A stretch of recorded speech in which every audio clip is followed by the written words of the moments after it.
श्री स्वामी महाराज अक्कलकोटात येण्यापूर्वी एक वेळ हुमनाबादेस माणिक प्रभू म्हणून थोर पुरुष होऊन गेले.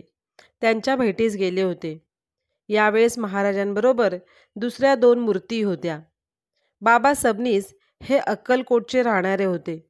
ते तत्ववेत्ते असून भाविक होते. त्यांचे कुटुंब निर्वंतल्यामुळे ते उद्विग्न झाले होते. परमार्थ साधनाकरिता हुमनाबादेस माणिक प्रभूंकडे ते वारंवार जात असत.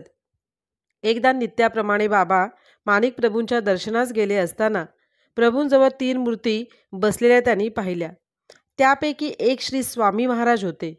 माणिक प्रभूने खून करून महाराजांचे दर्शन घेण्याबद्दल बाबांस सूचना केली. बाबास खून समजली नाही. तेव्हा प्रभूंनी बाबा स्पष्ट बोलून सांगितले की यापुढे हे स्वामी महाराज तुझे गुरु आहेत, यांचे दर्शन घे. मग बाबांनी महाराजांचे व त्यांच्याबरोबर असलेल्या 2 मूर्तींचे दर्शन घेतले. महाराजांनी बाबास पुष्कळ शिव्या दिल्या व मनातील गोष्टींचा उल्लेख करून दिला. तू कसाई आहेस म्हणून महाराज बाबास म्हणाले.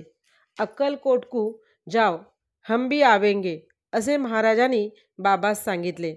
आपण अक्कलकोटचे राहणारे हे महाराजांस कसे कळले, याबद्दल बाबास विस्मय वाटला.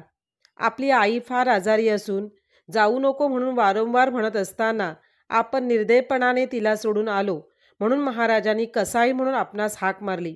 याबद्दलही बाबांच्या मनाची खात्री होऊन महाराज हे अवतारी असल्याबद्दल त्यांत संशय राहिला नाही. बाबा सबनीस हे पुढे अक्कलकोटास आले.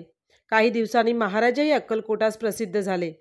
आपणास माणिक प्रभूंचे सानिध्य दर्शन दिलेली अवतारी मूर्ती हीच अशी बाबांस खात्री पटल्यावर बाबा हे स्वामी महाराजांचे निस्सीम भक्त झाले.